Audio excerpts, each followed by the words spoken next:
that I remember or recall you about the cell. Cell is a basic unit of life, and it is the structural and functional unit of life of all the organisms. And cell term is given by the Latin verb cellula, means compartment or hollow space. But it is a misnomer because neither cell is a hollow space nor it is a compartment. But Robert Hooke, which work is very famous, study of Cork is very famous on the cell, and he discovered the cell. And cell is a systematically organized. Cell is a systematically organized community of the molecular populations in dynamic structure, and it is morphological, physical and chemical property. It has morphological, chemical and physical properties which enables it to grow, reproduce, grow and assimilate. The cell is capable of all the structural and functional unit of life. So we can say all life begins as a cell. If organism is unicellular, or a single cell is capable of, if a single cell is capable of independent existence and perform all the functions of the life, it means cell is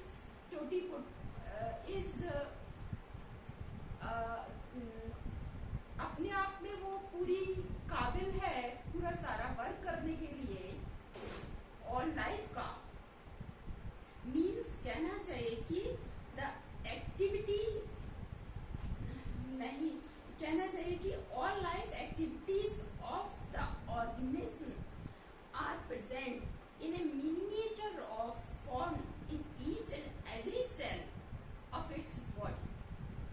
Once time again recall to you, all life activities of an organism are present in a miniature form in each and every cell of its body. And when the activity of an organism are actually the sum total activities of the cell. Cell is divisible into three parts: protoplasm, vacuoles and cell wall. Von Moll and Purkinje discovered the protoplasm. The protoplasm, protos means first and plas means form. And vacuole, in plant cell, vacuole play an important role for the osmotic regulation. So the protoplasm is the main content of the cell. Vacuole lies in large vacuole lies in the plant cell. Animal cell में छोटी छोटी vacuoles होती हैं. And then third part is the cell wall. Cell wall is occur in plant cell only. Plant cell only. Animal cell में cell wall नहीं पाई जाती है. Then protoplasm is divisible into two parts: nucleus and cytoplasm. Nucleus discovered by Robert Brown, and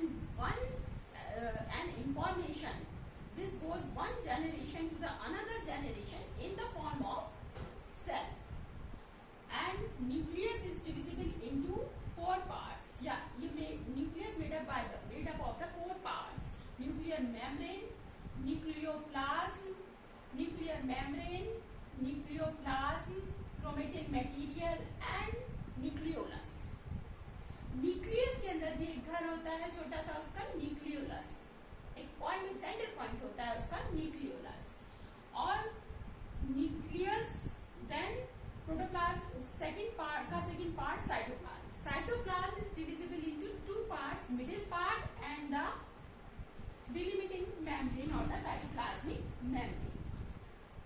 Here we come to the middle part of the cytoplasm, यानी कि in between the 2 parts of the cell. In between the 2 parts of the cell, मतलब इस cell के इस part से लेके इस part तक का जितना भी कंटेंट आता है वो हम सब middle part of the cytoplasm में रखते हैं. अब middle part of the cytoplasm is divisible into 2 parts: metabolically active particles or the cytoplasmic organelle.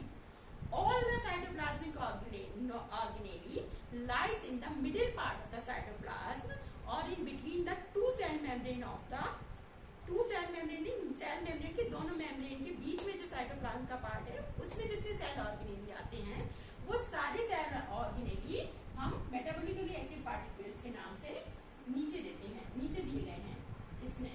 जैसे कि प्लास्टिड्स कई तरीके के होते हैं. Plastids are made up of many types. Plastids कई तरीके के होते हैं, जैसे कि ल्यूकोप्लास्ट, यानी कि जिसकी वजह से किसी ऑर्गेनिज्म का रंग व्हाइट होता है. ल्यूकोप्लास्ट पाया जाता है उन फ्लावर्स में जो व्हाइट इन कलर के होते हैं. All white content in the all white creativity in plants which occur in nature, उसमें ल्यूकोप्लास्ट होता है. Then we come to chloroplast. जितने भी green trees हैं वो due to the chloroplast present of the chlorophyll. Chloroplast में एक ग्राना होती है और ये लैमेली होती हैं. ग्राना और लैमेली क्या होती है ये हम आगे फर्दर लेक्चर में करेंगे क्लियर. लेकिन यहाँ क्लोरोप्लास्ट की वजह से ही पेड़ पौधों का रंग हरा होता है. पत्तियों का लीव्स के अलावा जो भी स्टेम के अलावा और अदर पार्ट्स हैं लियानाज में या कहीं और भी, वहां पर जहां पर भी कहीं ग्रीन कलर आता है वो आता है ड्यू टू द क्लोरोफिल. और chloroplast produces chlorophyll. Chromoplast means coloured होना किसी भी चीज का. तो प्लास्टिड्स में क्रोमोप्लास्ट में एक इम्पॉर्टेंट रोल करता है in the flower where we see the different color of flowers due to the presence of the chromoplast in the plastics of the flower. And mitochondria is a powerhouse of the cell. Mitochondria में powerhouse of the cell because सारा energetic सारी जो body को जो energy मिलती है, जो body को की जो पावर हाउस होता है, जो बॉडी को जो ऑक्सीजन जैसे हम लेते हैं तो लंग से लेते हैं, लेकिन इसमें यहाँ पर पार्ट होता है माइटोकॉन्ड्रिया जिससे कि ये सारी एनर्जी लेते हैं in the form of ATP. जैसे हम अपनी ये एटीपी के फॉर्म में माइटोकॉन्ड्रिया में एनर्जी ट्रैप रहती है. Then we come to the endoplasmic reticulum. Endoplasmic reticulum is are of 2 type: rough endoplasmic reticulum and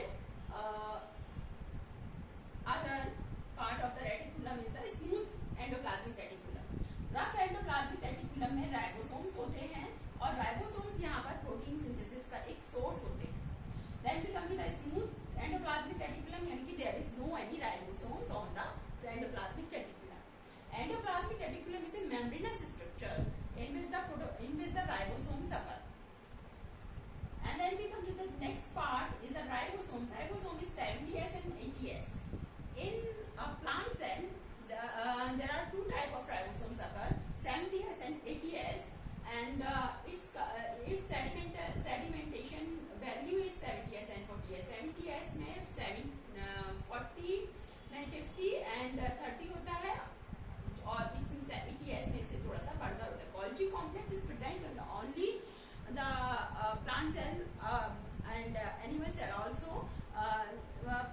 Golgi complex यहाँ पर पार्टिसिपेट करती है सेल प्लेट बनाने के लिए।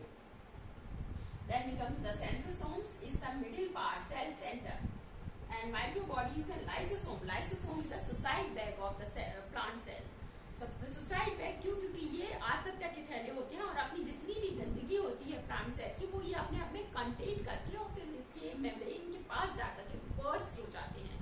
तो ये कहना चाहिए कि एक तरीके से ये बहुत अच्छा काम करते हैं। अपनी तो हत्या कर लेते हैं लेकिन अपने अंदर के कंटेंट को बाहर डालने के लिए, बाहर रिलीज करने के लिए ये एक ऐसा काम चुनते हैं, एक ऐसा पैटर्न चुनते हैं। Then spherosomes and glyoxysomes. Glyoxysomes and peroxisomes is a very important part for the respiration also, or the oil formation also, oil or the fatty acid formation also.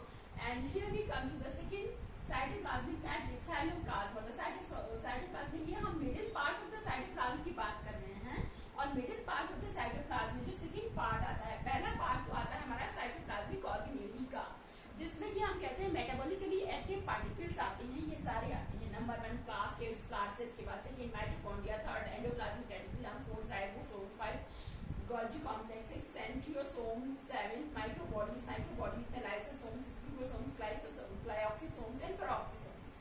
Here we come to the hyloplasm, or here we come to the middle portion of the cytoplasm, the second part। Second part में metabolically inactive particles कौन कौन से होते हैं जिनको हम 3 parts में divisible कर सकते हैं।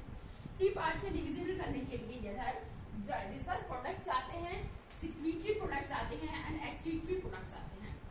रिजल्ट प्रोडक्ट्स यानी कि कार्बोहाइड्रेट्स यानी कि sugar, monosaccharides, disaccharides, polysaccharides is the sugar और the carbohydrate, and fatty acids is the fatty acid भी आते हैं और ऑयल्स भी आते हैं, देन नाइट्रोजन प्रोडक्ट्स भी आते हैं, है ना।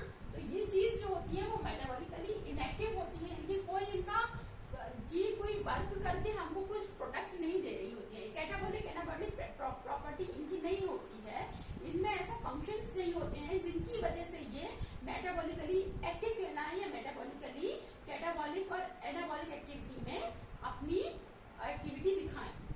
तो इसीलिए जो सिक्रीटरी प्रोडक्ट, इसीलिए ये मेटाबॉलिकली इनएक्टिव होते हैं। मेटाबॉलिकली इनएक्टिव में रिजल्ट प्रोडक्ट होते हैं carbohydrate, nitrogen and nitrogenous products and fats and oil.